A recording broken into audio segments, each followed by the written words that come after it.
नमस्कार दोस्तों। अगर आप क्लास 10 में हैं या क्लास 10 में जाने वाले हैं या क्लास 9th में हैं या उसके आई क्लास में हैं और आपको कोई सर्किट अगर दी रही है, सर्किट के सवाल हल करने में दिक्कत होती है, तो इस वीडियो को आप देखिएगा। बहुत ही आपको उपयोगी सिद्ध होगी।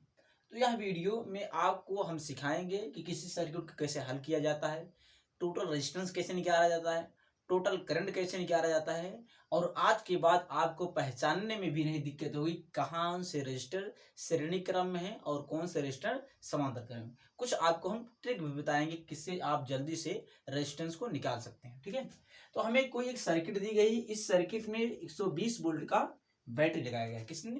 120 वोल्ट का बैटरी लगाया गया है। बैटरी क्या होती है? सेलों के समूह होते हैं। देखिए, एक सेल, दो सेल, तीन सेल, सेलों के समूह को ही बैटरी आ रही है। सेल का सिंबल होता है, ये सिंबल जो होता है, जैसे एक देखिए, एक सेल अगर लगाना है तो एक बड़ा एक छोटा, तो एक सेल एक सिंबल होगा, बड़ा वाला प्लस, छोटा वाला माइनस। ठीक है, ये होता है सेल का सिंबल या बैटरी का सिंबल होता है। ठीक है, बैटरी क्या होती है? सेलों के समूह होती है। अब देखिए, जब भी अगर आपको ऐसे सवाल लगाना हो तो सबसे पहले करंट पे ध्यान देते हैं। करंट हमेशा इलेक्ट्रॉन के विपरीत चलती है। नंबर एक पॉइंट ध्यान दीजिए, इलेक्ट्रॉन के विपरीत, इलेक्ट्रॉन के अपोजिट, इलेक्ट्रॉन के विपरीत क्या चलती है? करंट फ्लो करती है। करंट अगर कहें फ्लो कैसे करती है? Current flow in this circuit, electron के अपोजिट करंट फ्लो करती है। ठीक है, पहली बात। इलेक्ट्रॉन कहाँ से चलता है? तो इलेक्ट्रॉन हमेशा बैटरी के माइनस से चलता है। तो बैटरी का देखिए, छोटा वाला जो सिंबल होता है ये माइनस होता है और बड़ा वाला क्या होता है? प्लस होता है। तो इलेक्ट्रॉन कहाँ से चलेगा? माइनस से चलेगा। इलेक्ट्रॉन कहाँ से चलेगा? माइनस से। अच्छा, इलेक्ट्रॉन इस दिशा में जा रहा है तो करंट हमारी कुछ इस दिशा में जाएगी, जाएगी नहीं? तो करंट हमेशा इलेक्ट्रॉन के विपरीत चलता है, यानी करंट प्लस पॉइंट से चलता है। ठीक है, अब देखिए करंट पे आप ध्यान दीजिए, बैटरी से जितना करंट ले जाना होता है उतना ही बैटरी में वापस करंट लाना होता है। बैटरी से जितना करंट हम निकालते हैं सर्किट में, उतना ही बैटरी में वापस करंट लाना होता है। और एक चीज और ध्यान दीजिए, बैटरी हमेशा अलग अलग रेजिस्टेंस नहीं देखती है, बैटरी हमेशा सर्किट का टोटल रेजिस्टेंस देखती है। ठीक है, तो हमें ये पता चल गया कि इलेक्ट्रॉन के विपरीत करंट चलती है। अच्छा, यहां से करंट चली, यहां आई 10 ओम में, तो करंट आई। अब लेकिन जब इस पॉइंट पे आया करंट, तो करंट के दो दिशा मिली। अब करंट दोनों दिशाओं में जाएगी, तो मान लिया हमने यहाँ I1 गया, यहाँ हमने गया I2। ठीक, फिर यहाँ पर आने के बाद ये करंट फिर आई होगी। क्या होगी? करंट आई होगी। इसके बाद यहाँ पर करंट को मिला तीन दिशा, तो सब में जाएगी। तो हमने I2 तक मान लिया है, तो I3, I4 और I5 मान ले रहे हैं। ठीक, फिर यहाँ पर आई करंट हो जाएगी आई, और बैटरी में फिर पुनः करंट वापस आई आएगी। हम देखिए, यहाँ से बैटरी से करंट आई निकाले थे, वापस बैटरी में पुनः हमने करंट आई लाया। जब, अब ध्यान दीजिए, अब एक चीज और ध्यान दीजिएगा, जब करंट क्या हो, करंट अगर सेम न हो, करंट क्या हो? डिफरेंट हो। करंट क्या हो? करंट अगर अलग अलग है, किसी भी सर्किट में अगर करंट अलग अलग है, देखिए यहाँ पर क्या है? I1 है, I2 है, यहाँ क्या है? I3 है, I4 है, I5 है। तो जब किसी सर्किट में करंट अलग अलग हो, क्या हो? अलग अलग हो, तो वो कौन क्रम, किस क्रम में होते हैं? समांतर क्रम में, पैरेलल ऑर्डर में होते हैं। किस क्रम में होते हैं? समांतर क्रम में। जब करंट क्या हो? अलग अलग हो। अगर करंट सेम है तो किस क्रम में? अगर करंट क्या है? सब में करंट सेम है, करंट अगर क्या है? सब में सेम है, तो किस ऑर्डर में होंगे? श्रेणी क्रम में, सीरीज ऑर्डर में। किस ऑर्डर में होंगे? सीरीज ऑर्डर में। देखिए यहाँ करंट क्या है? 20 ओम, 20 ओम में करंट क्या है? अलग अलग है। तो ये दोनों किस क्रम में होंगे? 20 ओम और 20 ओम अगर हम देखें तो 20 ओम, ए 20 ओम किस क्रम में होंगे? समांतर क्रम में, क्योंकि क्या इसमें करंट अलग अलग है। यहाँ देखिए 30 ओम, 30 ओम, 30 ओम किस क्रम में होंगे? समांतर क्रम में, क्योंकि यहाँ भी करंट क्या है?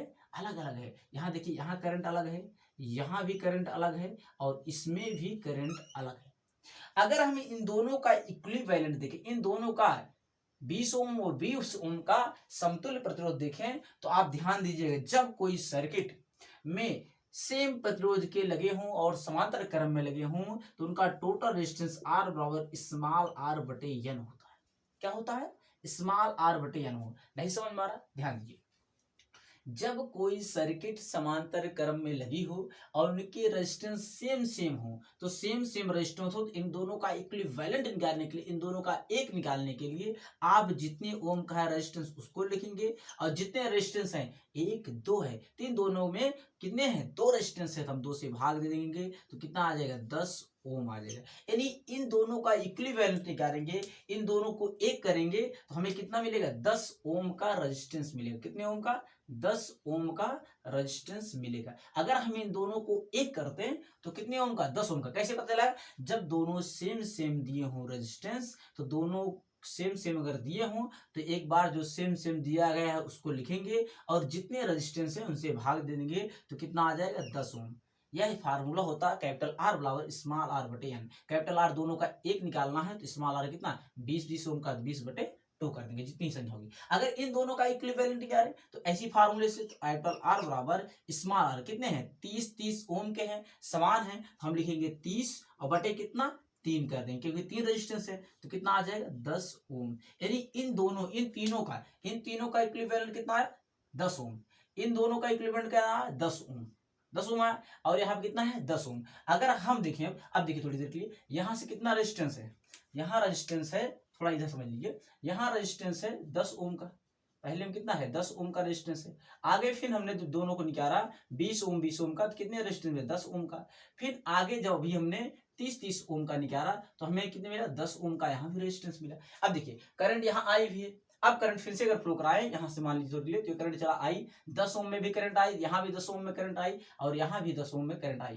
तो ये तीनों अब किस क्रम हो गए, 10 ओम और 10 ओम, और 10 ओम में करंट क्या है, आई क्या है, सब में समान है। अगर करंट सब में समान है तो सीरीज आर्डर में हो गए। अब सीरीज आर्डर में अगर हो गए, तो सीरीज आर्डर का फार्मूला क्या होता है, जितने भी रेजिस्टेंस दिए होते हैं सबको जोड़ लेते हैं, तो 10 ओम प्लस 10 ओम प्लस 10 ओम करेंगे, तो हमें मिले कितना, 30 ओम। अगर आपसे कभी पूछे किस सर्किट का टोटल रेजिस्टेंस कितना है, तो टोटल रेजिस्टेंस कितना है, 30 ओम।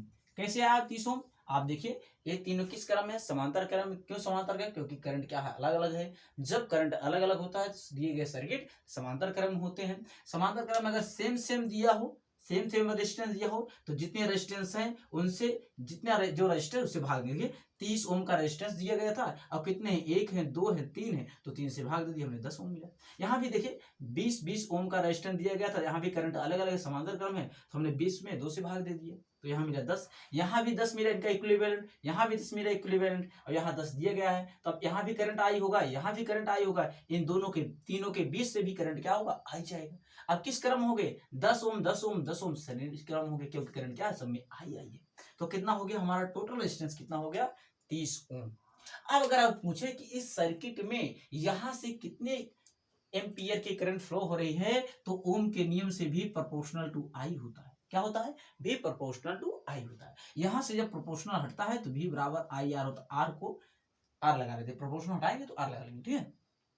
अब यहां से मगर करंट निकाल रहे हैं, तो भी कितना है, भी दिया गया 12 वोल्ट का, कितना है, भी कितना है, 12 वोल्ट का विभवांतर है। आई हमें नहीं पता है, आर कितना है, 30 है।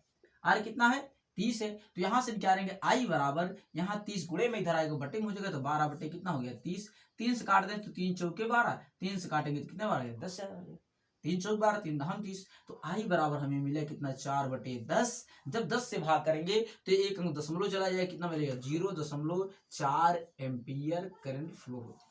बैटरी से कितना करंट फ्लो हो रही, 4 एम्पियर, 0.4 एम्पियर की करंट यहाँ से निकल रही है, तो हम कह सकते हैं 0.4 एम्पियर का करंट बैटरी से फ्लो हो रही है। तो आपको कुछ कुछ चीजें ध्यान देना है, कुछ कुछ क्या किएगा। अगर यही आपको सेम सेम नहीं दिया होता तो हम फार्मूला जानते हैं समांतर क्रम का, 1/R बराबर 1/R1 प्लस 1/R2, जितने भी रेजिस्टेंस दिए रहते उनको प्लस करके बटे में कर देते हैं, ठीक है। अगर ये सेम सेम न दिया होता तो इस फार्मूले से निकाल लेते। अगर सेम सेम दिया है तो आप इस फार्मूले से करिए, capital R by small r बटे एन, जितने भी रेजिस्टेंस हैं उन 20 ओम के 2 रेजिस्टेंस है तो हमने 20 से 2 भाग कर दिया। 30 ओम के 3 रेजिस्टेंस है 30/3 करे 3 से भाग दिए। अगर ऐसे 4 तो 4 से भाग करता, 5 होते हैं 5 से भाग करते हैं। तो आपको ऐसे टोटल इन तीनों का एक इक्विवेलेंट निकल गया कितने 10 ओम का, इन दोनों का एक इक्विवेलेंट 10 ओम का और 10 ओम का पहले दिए। आप देखिए करंट यहाँ से आई, यहाँ भी आई, यहाँ भी आई, तीनों श्रेणी क्रम, क्योंकि करंट सेम है तो श्रेणी क्रम। अब कितना हो गया 10 10 30 कितना हो गया 30। टोटल रेजिस्टेंस बैटरी कितने रेजिस्टेंस देख रही है, रेजिस्टेंस का 30 ओम का रेजिस्टेंस के बाद। रेजिस्टेंस क्या होता है, प्रतिरोध, इसको हिंदी में कहते हैं प्रतिरोध। किसी भी कंडक्टर में जब करंट फ्लो होती है तो उसके मार्ग में उत्पन्न होने वाली बाधा है कि कितना ओम का है 30।